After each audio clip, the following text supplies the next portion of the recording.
Episode 154। एके का आश्चर्य और उसकी बेचैनी।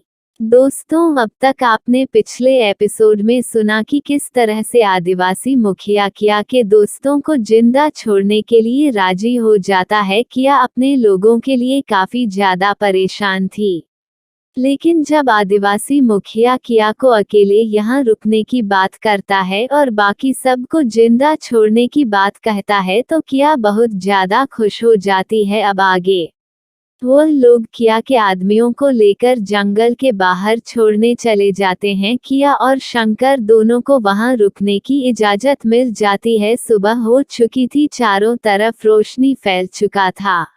सारे जंगल में चिड़िया और जानवरों की आवाज सुनाई पड़ रही थी। वह लोग बाहर की ओर तेजी से बढ़ रहे थे। धीरे धीरे 2 घंटे का सफर करने के बाद वह सारे लोग अब बाहर पहुंचने वाले थे। तभी आदिवासी अपने एक पॉइंट पर रुककर वहां से अकेले ही आगे जाने को कहते हैं और कहते हैं कि वो लोग यहाँ से अब बाहर नहीं निकल सकते हैं। उनकी बातों को सुनकर किया के लोग उन्हें यहाँ तक छोड़ने के लिए उनका धन्यवाद अदा करते हैं और फिर वहां से बाहर की ओर निकल जाते हैं। सारे आदिवासी लोग वहां से वापस जंगल की ओर लौट जाते हैं। जैसे ही किया के आदमी बाहर निकलते हैं, वहां खड़े सारे सिक्योरिटी गार्ड बिल्कुल आश्चर्य में पड़ जाते हैं। उन्हें तो यकीन ही नहीं हो रहा था कि 2 दिन बाद कोई यहाँ से जिंदा कैसे निकाल कर आ रहा है। क्या ये लोग उन जंगली आदिवासियों के हाथ नहीं लगे थे? क्या इन लोगों को वह जंगली आदिवासी लोग पकड़ नहीं पाए और यह भाग कर आ रहे हैं? या ये लोग वही जंगल में छुपे थे और अंदर ही नहीं गए? तभी उन लोगों ने महसूस किया कि इसमें कुछ लोग कम हैं, क्योंकि उन लोगों ने जाते वक्त एक लोगों की गिनती कर रखी थी और इसमें से 2 लोग कम थे। वह सिक्योरिटी गार्ड बिल्कुल समझ नहीं पा रहे थे कि क्या 2 लोग ही मारे गए, बाकी सब जिंदा बच गए, या फिर ये लोग बीच रास्ते से ही वापस भाग आए। जो भी है, उन्हें अपनी कंफ्यूजन दूर करना है। सो एक सिक्योरिटी गार्ड आगे बढ़कर उन लोगों को रोक लेता है और उनसे अपनी ही लैंग्वेज में पूछता है कि वह लोग कैसे जिंदा वापस आ गए। किया के गार्ड हर तरह से ट्रेन थे, सो वह इन लोगों की लैंग्वेज को अच्छी तरह से समझ पा रहे थे। उनमें से एक ने जवाब दिया कि उन लोगों ने उन्हें छोड़ दिया। उसकी बातों को सुनकर सामने वाला सिक्योरिटी गार्ड जोर जोर से हंसने लगा और उसका मजाक उड़ाते हुए कहा कि क्या वह उसे पागल दिखाई दे रहा है? आज तक जो भी अंदर गया है वो कभी जिंदा वापस नहीं आया है, और ऐसा तो कभी हो ही नहीं सकता कि वह लोगों के हाथ लगे और वह लोग उन्हें जिंदा छोड़ दे। उसे सिक्योरिटी गार्ड की बात सुनकर किया के गार्ड ने उसे जवाब दिया, जहां पर हमारे बॉस हो वहां पर दुनिया खुद ही उनके आगे झुक जाती है। उसका सबूत तो तुम्हें हम सामने खड़े हैं, ये देखकर ही पता चल गया होगा। आगे तुम यकीन करो या भाड़ में जाओ, हमें इससे कोई मतलब नहीं। इतना कहकर वह भी अपना मुंह बनाते हुए वहां से अपने लोगों को लेकर निकल जाता है। लेकिन इस वक्त वहां खड़ा दूसरा सिक्योरिटी गार्ड उन सबको बहुत ही गौर से देख रहा था। वह थोड़ा बुजुर्ग था और एक्सपीरियंस वाला भी था। उनके जाने के बाद उसे सिक्योरिटी गार्ड ने वहां खड़े सभी सिक्योरिटी गार्ड से कहा कि वह आदमी बिल्कुल सच कह रहा है। उसकी बातों को सुनकर वहां खड़े सभी सिक्योरिटी गार्ड उसे ऐसे देखने लगे जैसे किसी पागल को देख रहे हो और उसकी बातों पर बिल्कुल यकीन नहीं कर रहे थे।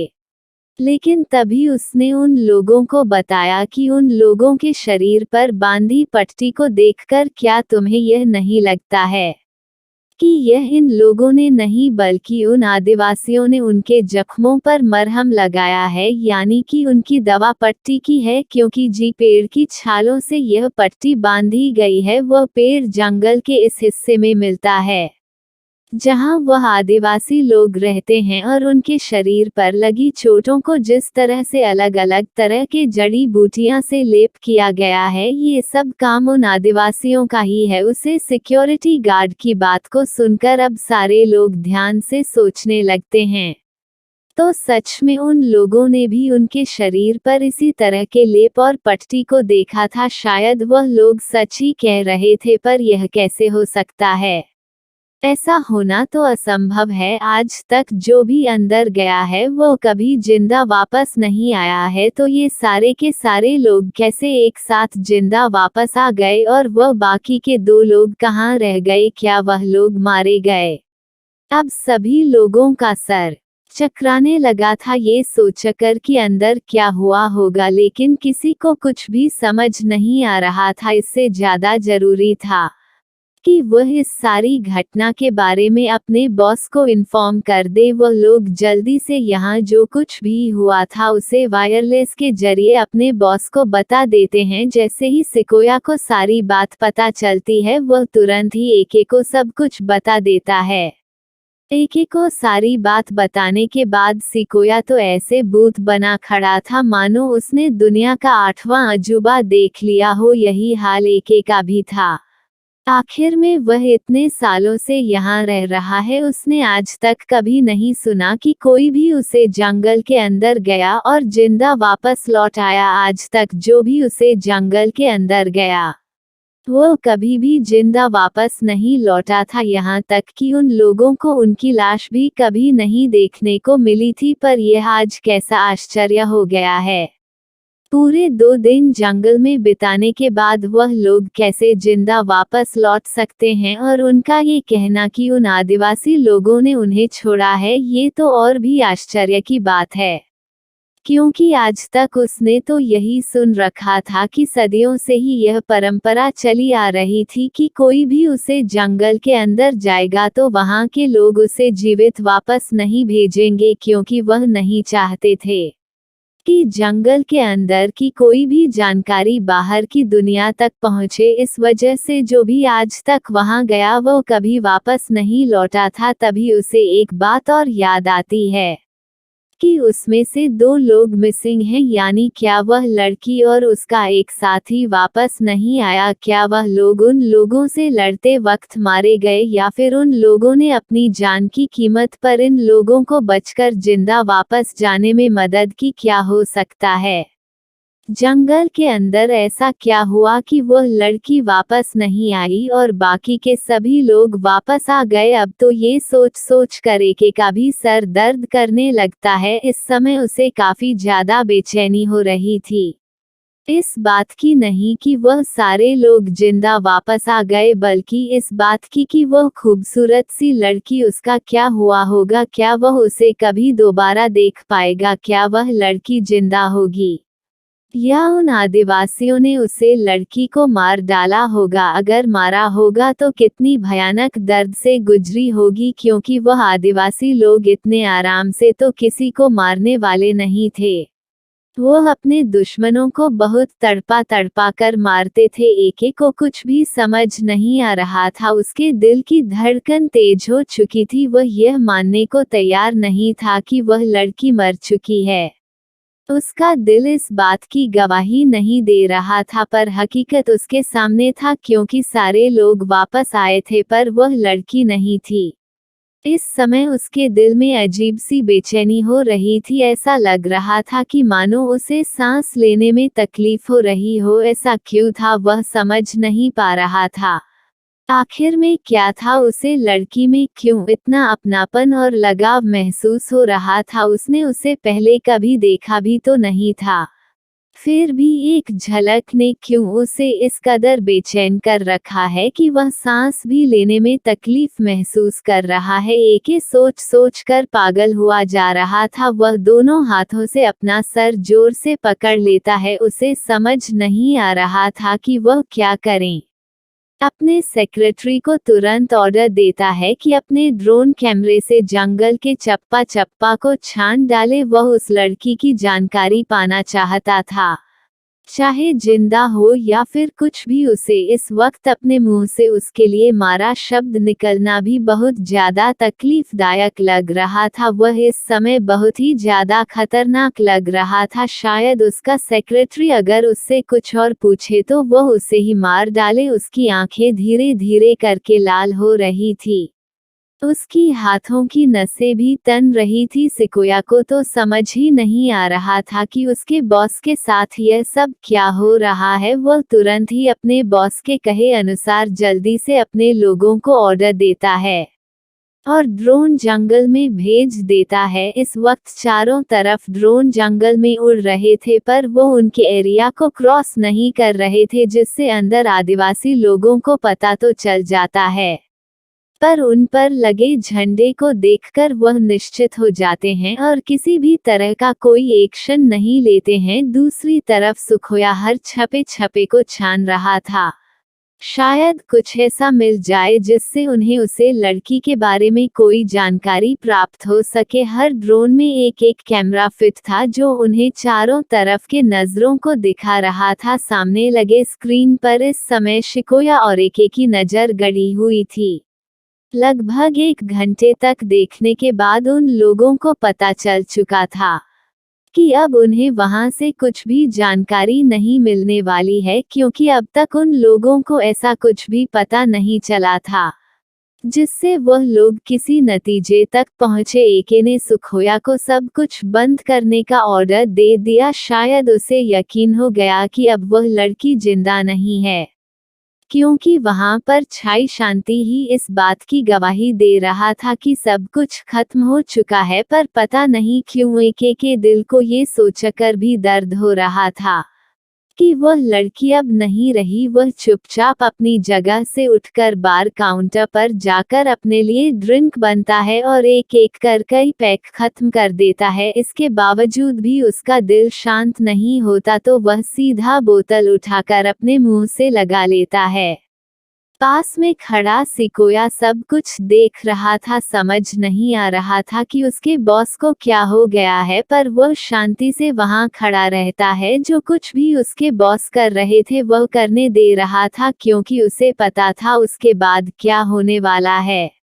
दोस्तों, मैंने आप लोगों के कमेंट पढ़े। आप लोगों का शिकायत करना लाजमी है, पर मेरी तबीयत धीरे धीरे कर ज्यादा ही खराब हो गई, जिस वजह से मैं कुछ दिनों तक बिल्कुल से स्टोरी नहीं लिख पा रही थी। लेकिन मैं इस स्टोरी को बीच में बंद नहीं करूंगी, इसे पूरा जरूर करूंगी। और इतने दिनों तक स्टोरी ना देने के लिए आप सभी से दिल से माफी मांगती हूँ, और जितना भी मैं लिख पाऊंगी उसे डेली देने की कोशिश करूंगी। सो एक बार फिर से आप सभी को सॉरी। एपिसोड 155। रेहान को सच पता चलना। अपने पिछले एपिसोड में सुना कि किया के जंगल से वापस न आने की बात जानकर एके को पता नहीं क्यों तकलीफ हो रही थी।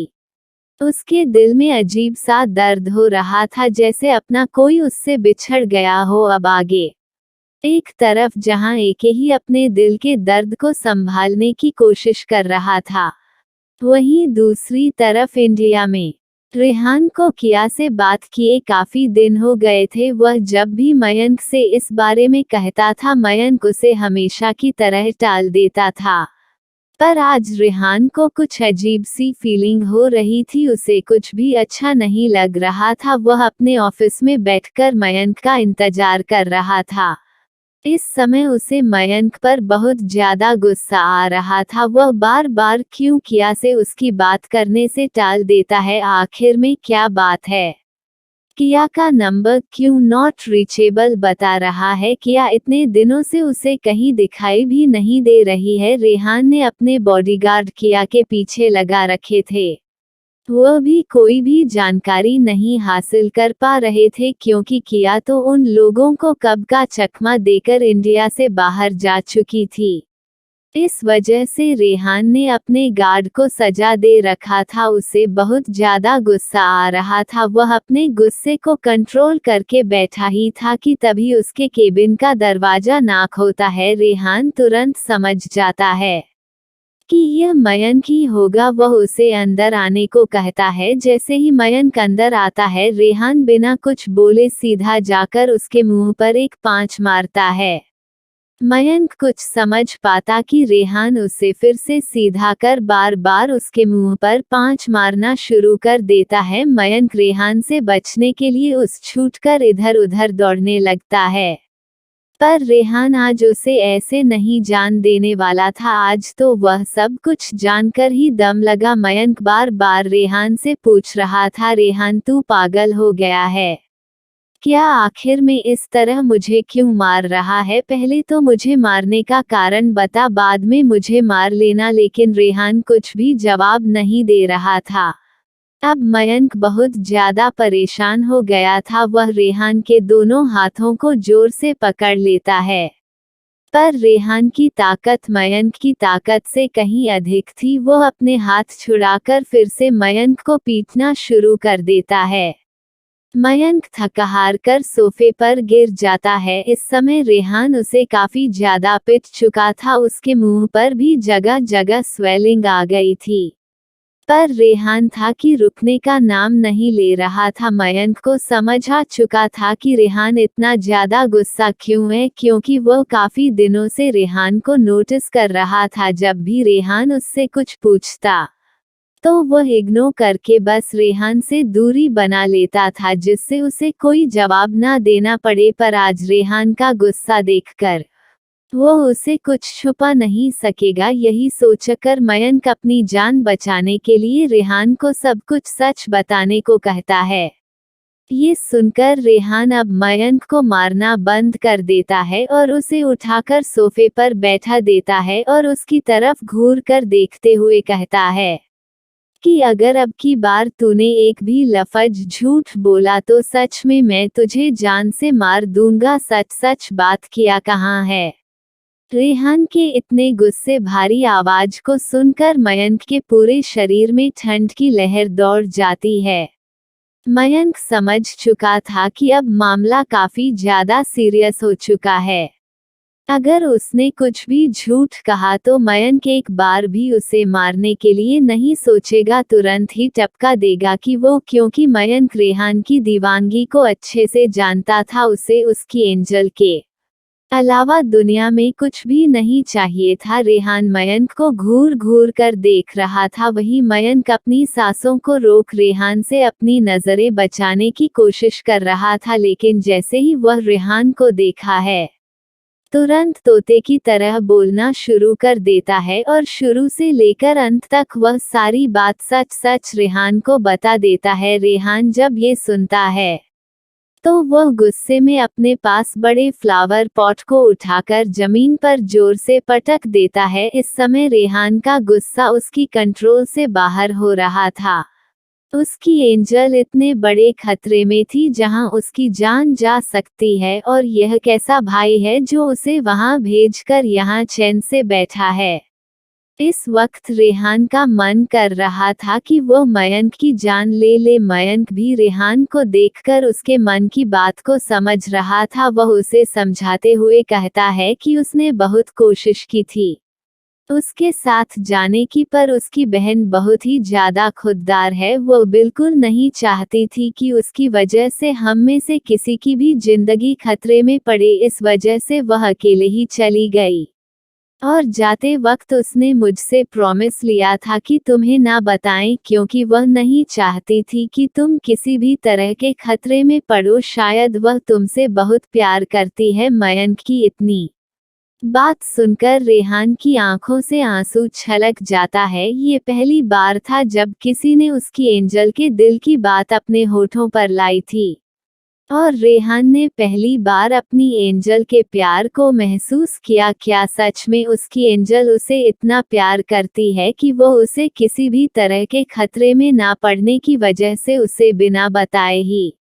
यहाँ से चली गई? पर उसने ये ठीक नहीं किया। वह ऐसा कैसे सोच सकती है? रेहान अपनी एंजल के बिना एक पल भी जिंदा नहीं रह सकता। रेहान अपने दिल ही दिल में बात कर रहा था। उसका दिल जहां अपनी एंजल के लिए दुखी और परेशान था, वही मयंक की बातों को सुनकर पता नहीं कितनी खुशियों से भर गया था। पर अब वह 1 मिनट की भी देरी नहीं कर सकता है। वह तुरंत मयंक को अपने साथ चलने को कहता है और ऋषभ से अपना जेट तुरंत ही तैयार करने को कहता है। मयंक भी यह जानकर खुश हो जाता है।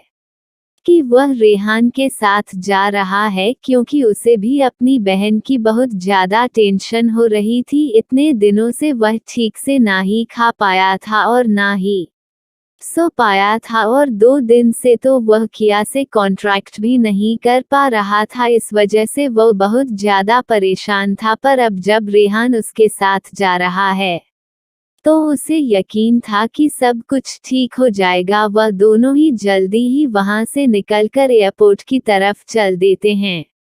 रेहान बीच बीच में कॉल करके अपने सभी गार्ड को इंस्ट्रक्शन दे रहा था। उसे खुद नहीं पता था कि वो कितने दिनों के लिए जा रहा है। इस वजह से यहाँ से जाने से पहले वह सब कुछ ठीक से सेट कर देना चाहता था। इसी तरह एयरपोर्ट के पूरे रास्ते तक रेहान ने बहुत से कॉल और बहुत से मैसेज किया। कुछ हद तक उसने अपने काम को अपने वकर के ऊपर छोड़ दिया था। वह लोग अब एयरपोर्ट पहुंच चुके थे। गार्ड वहां पहले से ही खड़े थे। जैसे ही रेहान और मयंक अपनी गाड़ी से बाहर निकलते हैं, गार्ड उन्हें चारों तरफ से घेर लेते हैं, जिससे वहां खड़े लोग उन लोगों को नहीं देख पाते हैं, और वह बिना किसी परेशानी में पड़े अपने जेट तक आराम से पहुंच जाते हैं। थोड़ी ही देर में जेट उड़ान भरती है। अब वह लोग फिलीपींस के लिए निकल गए थे। वहीं दूसरी तरफ जंगल में किया और शंकर उन आदिवासियों की मदद से जंगल के चप्पे चप्पे का मैप तैयार कर लेते हैं, जिससे उन्हें एक एक एरिया में जाने से मदद मिल सके। इस समय किया को किसी भी हालत में उसे एरिया में इंटर करना था और वहां के लोगों को अपने कंट्रोल में लेकर मेडिसिन तैयार करनी थी। इस वजह से वह बहुत ही ज्यादा सतर्क थी। उसके पास यह अंतिम मौका था। अगर वह ऐसा करने में कामयाब नहीं हुई तो वह अपने दादाजी और अपनी मनु आंटी को नहीं बचा पाएगी। इस समय आदिवासी मुखिया भी किया का पूरा साथ दे रहा था और वह उसे वहां पर आने वाले हर एक खतरे के बारे में बता रहा था। हालांकि वह लोग उस पार नहीं गए थे, पर वहां के जंगली जानवर उनके एरिया में जरूर आते थे और वह बहुत ही खतरनाक थे। उन जंगली जानवरों को उन लोगों ने अपने तरीके से ट्रेन कर रखा था, जिस वजह से वह किसी और की नहीं सुनते थे। बाकी जंगल के जानवर भी उतने ही ज्यादा खतरनाक थे, पर उनके पाले गए जानवर अपने दुश्मनों को अच्छे से पहचान जाते थे। जगह जगह पर कैमरे भी लगे हुए थे, जिससे वहां कोई भी एंट्री करता था तो उन्हें तुरंत पता चल जाता था। फिलहाल कैमरे तो किया के लिए कोई बड़ी बात नहीं थी, क्योंकि वह एक बहुत बड़ी हैकर थी। वो उन कैमरे को आराम से हैक कर सकती थी। लेकिन बात उन जंगली जानवरों की थी जो कि इंसानों की भाषा नहीं समझते थे और ना ही वह किसी के कंट्रोल में होते थे। लेकिन इन सब से डर कर किया रुकने वाली तो नहीं थी। वो उन लोगों से इजाजत लेकर वहां जाने के लिए निकल जाती है। वो आदिवासी लोग अपनी सरहद तक किया को छोड़ने जाते हैं। साथ में वह उन लोगों को कुछ फल और कुछ जंगली दवाएं भी देते हैं, जिससे किया वक्त पड़ने पर उसका यूज कर सके। किया उन लोगों को वहां से विदा कर देती है और उनके बताए अनुसार वह झाड़ियां में छिपकर उनके एरिया में एंट्री करती है। वह लोग जमीन में फैली झाड़ियां में छिप छिप कर जा रहे थे। कुछ दूर जाने पर ही किया को दूर टावर पर लगे कैमरे नजर आते हैं। किया तुरंत समझ जाती है कि आप यहाँ से वह लोग उनके एरिया में एंट्री कर चुके हैं। वो तुरंत ही अपना इस फोन निकालकर उसका सिस्टम चालू करती है। वह फोन एक छोटा पोर्टेबल टैबलेट की तरह था। वह तुरंत ही सिस्टम को हैक करना शुरू कर देती है। सिस्टम काफी ही ज्यादा अच्छा था, जिस वजह से किया को देर लग रही थी। वहां की सिक्योरिटी काफी ज्यादा टाइट थी। लगभग आधे घंटे की कोशिश के बाद किया उन सभी कैमरे को हैक कर लेती है। अब वो अपने मन मुताबिक उन कैमरे को सेट कर देती है। किया का एक काम तो आसान हो गया था। अब दूसरा काम वहां की सिक्योरिटी और उन जंगली जानवरों से बचकर लगभग 3-4 घंटे का सफर तय करना था, क्योंकि किया अभी उनके उसे स्पेस से काफी दूर थी जहां उसे जाना था। शंकर किया को बताता है की मैप के अनुसार उन आदिवासी लोगों ने उन्हें अपने दक्षिण की ओर आगे बढ़ाने को कहा था, क्योंकि इस दिशा से जाने पर उन्हें कम खतरों का सामना करना पड़ेगा। वहीं दूसरी तरफ मयंक ने अपने बड़े भाई अक्षत को मैसेज कर दिया था, क्योंकि मयंक ने 2 दिन पहले ही पता लगा लिया था कि उसका बड़ा भाई अक्षत इस वक्त कहाँ है। मैसेज में मयंक ने बस इतना ही लिखा था कि वह लोग कुछ दिनों के लिए वहां किसी बिजनेस के सिलसिले में आ रहे हैं, सो वह उन्हीं के साथ रहेंगे। दूसरी तरफ जैसे ही उसके भाई अक्षत को ये पता चलता है कि मयंक और रेहान यहाँ आ रहे हैं, वो बहुत ज्यादा खुश हो जाता है, क्योंकि उसे काफी साल हो गए थे अपने भाई से मिले हुए। वह अपने भाई से बहुत ज्यादा प्यार करता था। उसके आने की खबर सुनकर उसे बहुत ज्यादा खुशी हो रही थी कि वह कुछ पल अपने भाई के साथ बिता पाएगा। सो अब आगे क्या होगा? मयंक का बड़ा भाई अक्षत ये कौन है और कहाँ रहता है? रेहान मयंक जब अक्षत से मिलेंगे तो क्या वह किया के बारे में अक्षत को सब कुछ बता देंगे? आगे क्या होगा जानने के लिए चलिए बढ़ाते हैं अपने नेक्स्ट एपिसोड की तरफ। एपिसोड 156, हाथियों को हिप्नोटाइज करना। दोस्तों, अब तक आपने पिछले एपिसोड में सुना कि रेहान को जब सच्चाई का पता चलता है तो वह तुरंत ही फिलीपींस के लिए निकल जाता है। दूसरी तरफ किया आदिवासियों के द्वारा बताए गए रास्ते की ओर बढ़ जाती है, जो कि एके का एरिया था। अब आगे किया को अच्छे से पता था कि एके उसके साथ कोई भी बिजनेस डील करने को तैयार नहीं होगा, क्योंकि वह पहले ही मिल के जरिए एके से कॉन्ट्रैक्ट कर चुकी थी और वह ये भी अच्छे से जानती थी कि भला कौन ही ऐसा व्यक्ति होगा जो अपनी सीक्रेट किसी अनजान के सामने रिवील करेगा। इसलिए किया को कुछ ऐसा करना होगा जिसकी वजह से एक खुद मजबूर होकर उसके साथ डील करने को तैयार हो जाए। बदले में वह चाहे जो भी अमाउंट ले ले या कुछ भी, वह सब कुछ देने को तैयार है, पर वह हर हालत में उस लैब तक पहुँच कर ही रहेगी। किया और शंकर खामोशी के साथ आगे बढ़ रहे थे। जैसे जैसे वह आगे बढ़ रहे थे वहां पर जंगली जानवरों की आवाज तेज हो रही थी, क्योंकि शायद इंसानों की महक उनके नाकों तक पहुंच चुकी थी, जिसकी स्मेल से उन्हें पता चल चुका था कि उनके एरिया में इंसानों की एंट्री हुई है। वो कुछ और आगे जाते कि इससे पहले ही उन पर फायरिंग हो जाती है। ये देखकर तो किया और शंकर बिल्कुल दंग रह जाते हैं। वो इतने शांत तरीके से जंगल में प्रवेश कर रहे थे, फिर भी ये लोग कैसे उन्हें देख पाए? किया इस वक्त एके की सिक्योरिटी की सराहना करना बिल्कुल नहीं बुलाती है। वाकई में कमल की सिक्योरिटी है, कोई परिंदा भी पर नहीं मार सकता है। तभी किया देखती है कि कुछ पेड़ों पर हिडन तरीके से हथियार लगे हुए हैं, जिसकी रिमोट के द्वारा ऑपरेट किया जा रहा है। ये गोली वहीं से चली है।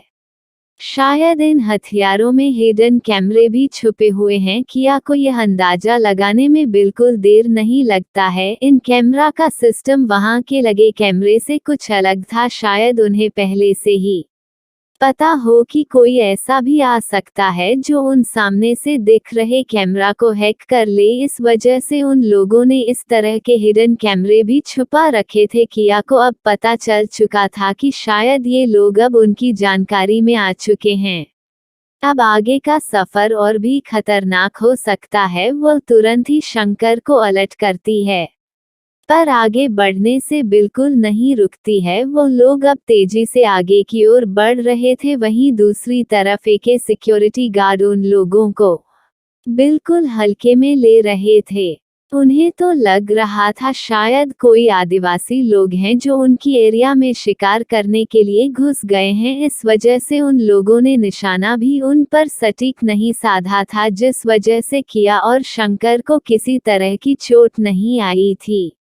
वो लोग जानते थे कि यह आदिवासी लोग भूल से इस तरफ आ गए होंगे, क्योंकि कभी कभार ऐसा हो जाता था जब वह अपनी सरहद को समझ नहीं पाते थे और उनकी तरफ एंट्री कर देते थे। पर जब वह लोग इस तरह की फायरिंग करते थे तो उनके समझ में आ जाता था और वह तुरंत ही वापस अपनी एरिया में चले जाते थे। सो आज भी वह सिक्योरिटी गार्ड यही समझकर उन पर फायरिंग कर रहा था और उसे लगा कि शायद वह लोग वापस चले गए होंगे, सो उसने ज्यादा ध्यान नहीं दिया। वहीं दूसरी तरफ जब किसी तरह का कोई भी रिस्पांस किया को नहीं मिलता तो वह लोग और भी तेजी से आगे की ओर बढ़ने लगते हैं। लेकिन जैसे ही वह लोग और अधिक आगे जाते हैं तो कुछ जंगली हाथियों का झुंड उनकी तरफ आता हुआ दिखाई दे रहा था। किया को लगा था कि शायद ये जंगली हाथियों का झुंड पानी पीने के लिए किसी और जा रहा होगा। इस वजह से वह लोग उन हाथियों से दूरी बनाकर दूसरी तरफ से जाने लगते हैं। लेकिन तभी वह लोग देखते हैं कि वह हाथी भी उनकी तरफ मुड़ चुके थे। अब किया को पूरी तरह से पता चल गया कि वो कोई आम हाथी नहीं थे, उन्हें पूरी तरह से ट्रेन किया हुआ था, जिससे वह अपने दुश्मनों को दूर से ही पहचान चुके थे। ये देखकर शंकर किया से आगे क्या करना है पूछता है। हालांकि किया और शंकर दोनों ही अपने बहुत से साल जंगल में बिताए थे, इस वजह से शंकर को भी अच्छे से पता था कि यह जंगली हाथियां कितनी खतरनाक हो सकती हैं। पर शंकर को ये भी पता था कि किया इन्हें अपने बस में कर सकती है, क्योंकि किया को जानवरों को हिप्नोटाइज करना अच्छे से आता था। बस उसे एक मौके की तलाश थी। जैसे जैसे उन हाथियों का झुंड किया और शंकर के पास आ रहा था वह और भी ज्यादा खतरनाक होते जा रहे थे। इस समय पूरे जंगल में उनके चिंघाने की आवाज सुनाई पड़ रही थी, जिससे ऐसा लग रहा था मानो पूरा जंगल ही दहल जा रहा है। इस तरह के शोर को सुनकर और भी जानवर अलर्ट हो गए थे, शायद कुछ हुआ है जंगल में। वही दूसरी तरफ लगे कैमरे से सिक्योरिटी रूम में बीप की आवाज सुनाई पड़ने लगी थी। तुरंत गार्ड अलर्ट हो जाते हैं। वह लोग अब अपने हिडन कैमरे से पूरे जंगल को डिटेक्ट करना शुरू कर दिए थे। कुछ ही देर में वह हाथियों के झुंड को देखते हैं जो पूरी तरह से आक्रामक हो चुका था। ये देखकर गार्ड तुरंत समझ जाते हैं कि शायद कोई अंदर एंट्री कर चुका है। वह चारों तरफ तेजी से अपने कमरे को घुमाना शुरू कर देते हैं। थोड़ी देर में ही उन्हें बहुत छोटी और धुंधली परछाई नजर आती है, जहां पर उन्हें दो आदिवासियों की तरह इंसान दिखाई देते हैं, जिन्होंने पूरी तरह से आदिवासियों के कपड़े पहन रखे थे और उनके चेहरे भी कवर किए हुए थे, जिससे वो बिल्कुल पहचान में नहीं आ रहे थे कि कौन है, पर कपड़े तो उन्हें आदिवासियों के थे। जिस तरह से वह लोग पहनते थे गार्ड को कुछ समझ नहीं आ रहा था कि कुछ देर पहले ही तो अलर्ट किया था, तो यह आदिवासी वापस क्यों नहीं गए? क्या यह आदिवासी नहीं है? शायद उनके भेष में छुपे कोई उनका दुश्मन हो, पर यह संभव नहीं हो सकता है, क्योंकि उनके एरिया तक पहुंचाने के लिए पहले उन्हें आदिवासियों के एरिया को लांघना पड़ेगा, जो कि संभव नहीं है, क्योंकि जो भी वहां तक पहुंचा है वह सभी अपनी जान से हाथ धो चुके हैं। तो फिर ये दो शख्स कौन है? गार्ड तो पूरी तरह से आश्चर्य में पड़ा हुआ था। उसे समझ नहीं आ रहा था कि वह क्या करे। उसने बहुत देर बाद सोच समझकर इस बात को ऊपर बताना ही जरूरी समझा और तुरंत ही उसने सिकोया को इसकी खबर भेज दी। जैसे ही सिकोया को ये खबर मिली कि कोई घुसपैठियों उनके एरिया में एंट्री कर चुका है, वह तुरंत ही अलर्ट हो जाता है। ये कोई छोटी बात नहीं थी। वो उसे गार्ड से पूछता है कि क्या उसने अच्छे से कंफर्म कर लिया है वो कोई आदिवासी हो सकता है जो भूलकर हमारे एरिया में एंट्री कर गया हो, पर गार्ड ने उसे वहां हुए सारी बातों को बता दिया। वो इस वक्त हाथियों के एरिया में है। इसका मतलब सीधा और साफ है कि वह लोग अंदर की ओर बढ़ रहे हैं, क्योंकि आज तक कोई भी आदिवासी इतने अंदर नहीं आया है और अलर्ट करने के बाद वह तुरंत वापस चले गए हैं। लेकिन ये लोग अलर्ट करने के बाद भी अंदर की ओर आगे बढ़ रहे हैं। सिकोया उनसे कहता है कि ठीक है, उन पर नजर रखो, वह जो कोई भी हैं उन खतरनाक हाथियों से कभी बचकर जिंदा वापस नहीं जा पाएंगे। वह हाथी उन्हें चीर फाड़ डालेंगे। कुछ ही वक्त में वहां का माहौल बहुत ही ज्यादा खतरनाक हो चुका था। किया जो कि सामने खड़ी थी वह दूर से ही एक हाथी को हिप्नोटाइज करने की कोशिश कर रही थी। वह सारे हाथी बहुत ही ज्यादा एग्रेसिव हो रहे थे। किया को यकीन था कि उसके पास आते तक में वह शायद उन्हें हिप्नोटाइज कर लेगी, और अगर नहीं कर पाई तो आज तो उन लोगों की मौत पक्की थी। लेकिन जैसे ही किया उन्हें हिप्नोटाइज करना शुरू करती है, वो बिना देरी किए ही तुरंत ही हिप्नोटाइज हो चुके थे। ये देखकर किया को बहुत ज्यादा आश्चर्य होता है। इतनी खतरनाक जानवरों को हिप्नोटाइज करने में बहुत ज्यादा वक्त लगता है, पर यह क्या, ये तो तुरंत ही उसके बस में हो चुके हैं। यह इतना बड़ा आश्चर्य था जिसे किया बिल्कुल ही विश्वास नहीं कर पा रही थी। लेकिन कुछ ही देरी में जब वह सारे हाथियों का झुंड किया के सामने आकर बैठ जाता है, तब जाकर किया उन सबको हिप्नोटाइज कर लेती है। लेकिन इस दरमियान किया को ये पता चलता है कि इन हाथियों को उसने पहले भी हिप्नोटाइज किया है। शायद वह जो सोच रही है वह सच है। शंकर भी ये देखकर बहुत ही आश्चर्य में था। वह किया से पूछता है कि यह कैसे हो गया, ये तो किसी अजूबे से कम नहीं है। तब किया उसे बताती है कि अगर वह सही है तो यह उसी के जंगल के हाथियों के बच्चे हैं जिन्हें स्मगलिंग कर यहाँ पर लाया गया है। क्योंकि किया जब अपने जंगल में रहती थी तो वहाँ के हर जानवरों को वो हिप्नोटाइज कर उनके दर्द और उनके बीमारियों के बारे में जानकारी हासिल किया करती थी, और वह सारे जानवर जो एक बार किया से हिप्नोटाइज हो जाया करते थे वो पूरी तरह से उसके बस में हो जाया करते थे, और वो कभी उसे नुकसान नहीं पहुंचा सकते थे। और इस वक्त जो हाथियों का झुंड उसके सामने था, या शायद उसी के जंगल से लाया गया था। किया माफिया क्वीन थी, वह अपना सारा काम उसी जंगल से किया करती थी जो कि बहुत ज्यादा खतरनाक था। वहां बिना किया की इजाजत के कोई भी एंट्री नहीं कर सकता था। सारे जानवर किया की इशारों पर चलते थे। कोई भी बाहर का एंट्री करता तो वह जानवर उसे जान से मार डालते थे। आज किया को बहुत आश्चर्य हो रहा था, यह एक आखिर में है कौन जो बिल्कुल उसी की तकनीक को अपनाकर अपना इतना बड़ा साम्राज्य खड़ा कर चुका है। जब किया को पता चला था कि जंगल के बीच में इस तरह का कोई लैब है, तभी किया को के पावर के बारे में पता लग गया था कि वह कितना पावरफुल और कितना ज्यादा मिस्टीरियस पर्सन है। अब तो किया को उसके बारे में जानने की और भी इच्छा होने लगी थी। किया ने तुरंत ही अपने जंगल में बजाने वाली उसे खतरनाक सिटी को बजाना शुरू कर दिया, जिसे कभी वह अपने उसे जंगल में बजाए करती थी, जिसकी आवाज सुनकर सारे जानवर उसके सामने सरेंडर कर देते थे। उसे भयानक सिटी की आवाज सुनकर हाथियों का झुंड इस तरह बैठे हुए ही अपनी सुन उठाकर जोर से चिंघाड़ना शुरू कर देते हैं, मानो वह बता रहे हो कि बॉस हम आपके ही लोग हैं। हाथियों के इस तरह के रिएक्शन को देखकर किया अब पूरी तरह से श्योर थी कि ये हाथी उसी के जंगल के हैं। ये सोचकर ही किया के होठों पर एक प्यारी सी मुस्कान आ जाती है। वह शंकर से कहती है कि शायद अब हमारे आगे का रास्ता कठिन नहीं होगा, बस हमें उन लोगों को किसी तरह से कंट्रोल में करना होगा। बाकी यह जानवर तो पूरी तरह से हमारे कंट्रोल में ही है।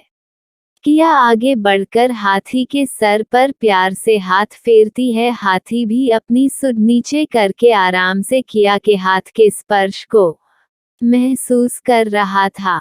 थोड़ी ही देर में चारों तरफ फिर से सन्नाटा छा जाता है। सब कुछ शांत हो गया था। किया एक एक कर सभी हाथियों के सर पर हाथ फेरती है और फिर आगे की ओर बढ़ जाती है। वहां हाथी भी शांति से वहीं बैठे रहते हैं जैसे कुछ हुआ ही ना हो। अभी किया को बहुत लंबा रास्ता तय करना था, इस वजह से किया और शंकर काफी तेजी से आगे की ओर बढ़ रहे थे। उधर कमरे में सभी हाथियों को शांत बैठा देखकर सारे गार्ड परेशान हो जाते हैं। यह क्या, वह हाथी क्यों इतने शांत हो गए और वह उन दोनों को कैसे अंदर की ओर बढ़ने दे सकते हैं? ये तो इतनी खतरनाक हाथी थे।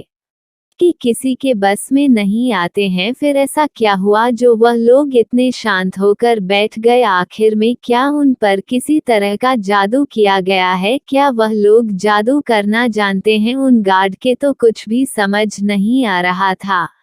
उन लोगों ने अपने आश्चर्य को किनारे कर फिर से सारी रिपोर्ट सिकोया को दे दी। उनकी बातों को सुनकर सिकोया के आश्चर्य का कोई ठिकाना ना रहा। अब वह इन सारी बातों को अपने बॉस से नहीं छुपा सकता है। वह तुरंत ही एके के पास पहुंच जाता है और वहां पर हुई सारी घटनाओं के बारे में बता देता है। ये सब सुनकर एके को भी बहुत ज्यादा आश्चर्य होता है, लेकिन जैसे ही वह सुनता है कि वह सिर्फ 2 लोग हैं, एके का दिमाग तो बिल्कुल ब्लैक हो जाता है। इस समय उसे कुछ नहीं समझ आ रहा था, बस उसे इतना ही सुनाई दे रहा था कि वह 2 लोग हैं। उसे समझने में बिल्कुल देर नहीं लगता कि वह 2 लोग कौन हो सकते हैं। आखिर में वह यूं ही नहीं इतने बड़े साम्राज्य पर राज कर रहा है। वह तुरंत ही उन लोगों देखने के लिए कहता है। सिकोया तुरंत ही स्क्रीन पर वहां का लाइव वीडियो चालू कर देता है। वह लोग साफ देख सकते थे कि वह 2 लोग थे जो अंदर की ओर बढ़ रहे थे। वह इतनी फुर्ती से और तेजी से चल रहे थे कि मानो उनके अंदर थकान नाम की कोई चीज ही ना हो, और डर तो दूर दूर तक उनके अंदर दिखाई ही नहीं दे रहा था। पर इस वक्त उन लोगों ने आदिवासियों के कपड़े पहने हुए थे, बिल्कुल उन्हें तरीके से अपना पूरा मेकअप कर रखा था। उनके चेहरे भी दिखाई नहीं दे रहे थे, इस वजह से उन्हें पहचानना बहुत मुश्किल था। पर जिस तरह से उनकी हाइट और उनकी पर्सनैलिटी थी, वह देखकर अंदाजा लगाया जा सकता था कि एक लड़का और एक लड़की है। इस समय एके के होठों पर एक प्यारी सी मुस्कुराहट थी। कुछ समय पहले जो दर्द और घबराहट उसके अंदर थी, उसकी बजाय अब उसके होठों पर मुस्कुराहट थी। अब वह सारा दिन बैठकर इस नज़ारे को देख सकता था। वही इतनी प्यारी सी मुस्कुराहट अपने बॉस के होठों पर देखकर सिकोया की तो आंखें जैसे बाहर ही निकलने को थी। आखिर में इन दुश्मनों में ऐसा क्या है जिसे देखकर उसके बॉस इतना खुश हो रहे हैं? लेकिन तभी एके को याद आता है कि इसके आगे अब उन्हें बहुत ही बड़े खतरे का सामना करना पड़ेगा। क्या वह छोटी सी प्यारी लड़की उसे खतरे का सामना कर पाएगी या वह मारी जाएगी? अभी तो उसे उसके जिंदा होने की खुशी मिली थी, लेकिन क्या वह फिर से उसे मारता हुआ अपनी आंखों से दिखेगा? ये सोचकर ही फिर से उसके दिल में दर्द उठाता है। नहीं, वह उसे मरने नहीं दे सकता है, वह तो उसे अपने पास रखना चाहता है। वह उसके दिल का सुकून है, वह उसे ऐसे कैसे करने दे सकता है? लेकिन अब बहुत देर हो चुकी थी। वह लोग उसे खतरे के बिल्कुल पास पहुंचने वाले थे। एके चाहकर भी इतनी जल्दी उन तक नहीं पहुंच सकता था और ना ही उसे खतरे को रोक सकता था। यह मंजर बहुत ही भयानक होने वाला था। ये सोचकर ही एके का दिल दर्द करने लगता है कि बेचैनी बढ़ने लगती है। वह क्या करे, कैसे रोके? वह पागल लड़की वहां क्या करने जा रही है? इस समय एके को कुछ भी समझ नहीं आ रहा था। तो दोस्तों, आगे क्या होने वाला है? आगे कौन सा भयानक खतरा किया का इंतजार कर रहा है? क्या किया इस बार बच पाएगी या फिर मारी जाएगी? दूसरी तरफ एके किया को मारता हुआ अपनी आंखों के सामने देखकर क्या करेगा? क्या वह किया को बचाने में कामयाब हो पाएगा या फिर वह सिर्फ स्क्रीन पर उसे मारता हुआ ही देखता रह जाएगा? उधर रेहान और मयंक जब फिलीपींस पहुंचेंगे और किया के बारे में जब उन्हें पता चलेगा तो वह क्या करेंगे? तो दोस्तों, आगे क्या होगा जानने के लिए स्टोरी में बने रहें। मैं कोशिश करूंगी कि थोड़ा ही सही लेकिन स्टोरी को धीरे धीरे करके पूरा कर सकूं, और आप ये बिल्कुल ना सोचिए कि स्टोरी को आधे में ही बंद कर दूंगी। इसे पूरा करने के बाद ही दूसरी स्टोरी अपलोड करूंगी। आगे की स्टोरी जानने के लिए मिलते हैं आपसे अपने नेक्स्ट एपिसोड में। तब तक के लिए आप सभी को स्टोरी में बने रहने के लिए धन्यवाद। आज की स्टोरी आपको कैसी लगी कमेंट जरूर करिएगा।